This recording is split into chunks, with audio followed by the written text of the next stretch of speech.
Assalamualaikum warahmatullahi wabarakatuh. Pada kesempatan kali ini, saya dan teman-teman saya akan mempresentasikan hasil kerja kelompok kami. Bersama saya, Anan Emelia dengan NIM belakang 168. Dan saya Sofiana dengan NIM terakhir 173. Julita Sugiarto dengan NIM akhir 145. Dan saya Alvin Raimata Widyatama dengan NIM terakhir 216. Saya Cinta Suci Maharani dengan NIM terakhir 161. Baik, karena ada pepatah tak kenal maka tak sayang, jadi ayo kita kenalan dengan sastrawan yang lahir di Sumatera, yaitu Merari Siregar. Siapakah Merari Siregar itu dan apa serta bagaimana saja karyanya akan dijelaskan oleh teman-teman saya. Baik, kali ini saya akan menjelaskan biografi singkatnya dari Merari Siregar. Nah, Merari Siregar adalah seorang sastrawan yang mula-mula menulis novelnya, yaitu Azab dan Sengsara, dengan corak baru untuk ukuran zamannya, ketika hikayat masih dominan. Nah, beliau ini lahir di Sipirok, Tapanuli, yaitu pada Sumatera Utara, tanggal 13 Juli 1896, dan meninggal di Kalianget, Madura, tanggal 23 April 1940. Nah, Merari Siregar ini bersekolah di Kweek School, yaitu sekolah guru di zaman Belanda. Nah, sekolah guru Oost en West Timur, dan kemudian di Jakarta tahun 1923 ia mendapat ijazah dari Handelskorresponden Bond Jakarta.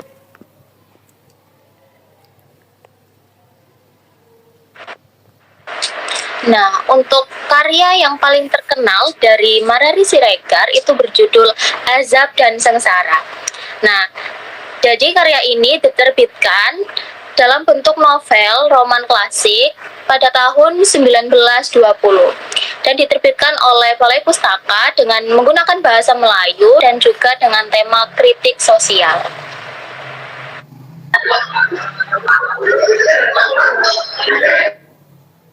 Dan selanjutnya ada tema karya utama.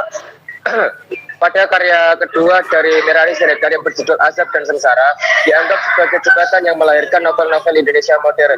Novel ini mengangkat tema kehidupan, percintaan tragis seorang gadis bernama Mariamin yang pernikahannya tidak membawa kebahagiaan melainkan kesengsaraan.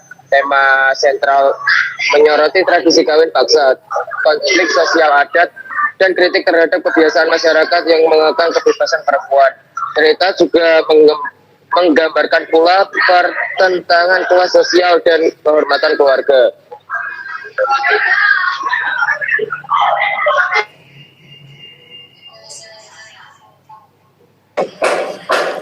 Selanjutnya, adapun kutipan teks dalam novel tersebut yang menandakan bahwa novel tersebut adalah angkatan dari Balai Pustaka.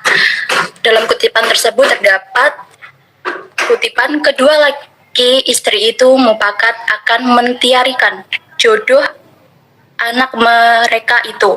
Apakah jang kurang lagi bagi mereka itu akan memperoleh anak darah yang patut-patut. Dalam novel Azab dan Sengsara halaman 133.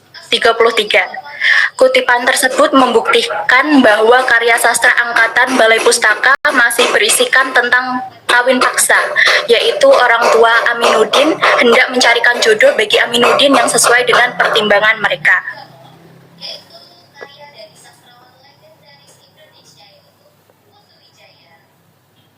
Baik, selanjutnya saya akan menjawab dua pertanyaan tentang kontribusi Balai Pustaka dan peran ITEX. Yang pertama, kontribusi Balai Pustaka terhadap perkembangan sastra modern Indonesia. Kontribusi Balai Pustaka ini sangat fundamental, yaitu yang pertama menjadi pondasi sastra modern, yaitu mendorong transisi dari sastra lisan ke genre modern, sehingga melahirkan angkatan Balai Pustaka. Yang kedua, standarisasi bahasa, yaitu secara resmi menggunakan dan menyebarluaskan bahasa Melayu tinggi sebagai bahasa tulis yang mendukung persatuan bangsa. Yang ketiga, tema modern, yaitu memperkenalkan tema-tema baru yang realistis, terutama konflik antara adat dan modernitas.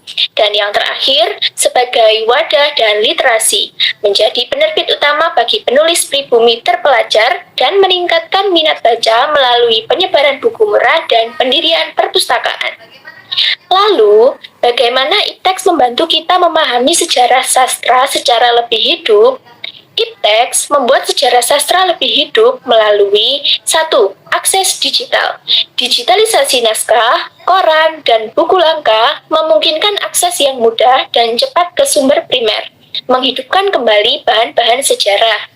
Yang kedua, visualisasi konteks, yaitu memungkinkan pembuatan peta jaringan, timeline interaktif, dan analisis data untuk melihat hubungan dan pola besar dalam perkembangan sastra.